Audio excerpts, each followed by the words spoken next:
সেহেতু আমাদের দেশের জনগণ সহজভাবে সুলভে খাবে সেটি আসলে স্বাভাবিক। কিন্তু আমরা যদি দেখি যে বর্তমানে আমাদের বাজারের যে মূল্য অবস্থা সেটি কিন্তু আমাদের ক্রয় সীমার মানে বাইরে চলে গেছে। এই অবস্থার মধ্যে আমরা দেখেছি যে ভারতে ইলিশ রপ্তানি হচ্ছে, সেখানে 1180 টাকা মূল্যে কিন্তু নির্ধারণ করে এটি রপ্তানি করা হচ্ছে।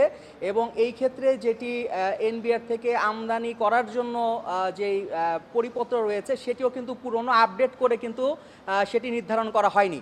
ফলে আমরা এখন যেটা দেখতে পাচ্ছি যে আমাদের বাংলাদেশের বাজারে ইলিশের দাম 1800 থেকে 2000 টাকা বা 2200 টাকা পর্যন্ত কেজিতে বিক্রয় হচ্ছে, সেখানে রপ্তানি মূল্যটা 1180 টাকা, যেটি আসলে খুবই অস্বাভাবিক, সেটি আসলে যুক্তিসঙ্গত নয়। কারণ যদি রপ্তানি মূল্য 1180 টাকা হয় তাহলে অবশ্যই এখানে ট্যাক্স ভ্যাট এবং অবশ্যই প্রফিট করে বিক্রি কিন্তু রপ্তানি করা হচ্ছে। সেই ক্ষেত্রে বাংলাদেশের মানুষ যেন রপ্তানি মূল্য যেটি নির্ধারণ করা হয়েছে তার চেয়ে কম মূল্যে তারা ইলিশকে খেতে পারে, সেজন্য আমরা বলেছি যে এইটি লিগ্যাল নোটিশ প্রেরণ করেছি আজকে ডাকযোগে এবং ইমেইলে, এবং সেখানে বলেছি যে ইলিশের মূল্যটি আসলে 700 টাকা সরকার কর্তৃক নির্ধারণ করে দেওয়ার জন্য বলেছি।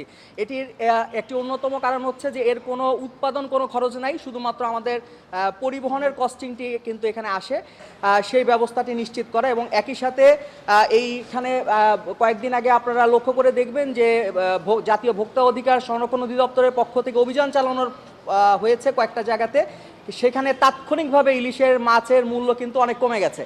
তো তাতে বোঝা যাচ্ছে এবং তারা নিজেরাও কিন্তু বলেছেন যে এখানে ক্ষেত্র বিশেষে 700-900 টাকা পর্যন্ত প্রফিট করা হচ্ছে। তো সেটা অস্বাভাবিক, এই জন্য যেন বাজারটা নিয়মিত মনিটরিং করা হয়, মূল্যটা যেন আসলে মানুষের ক্রয় সীমার মধ্যে থাকে, সেটির জন্য বলেছি। চ্যানেলটি সাবস্ক্রাইব করে আমাদের সাথে থাকুন।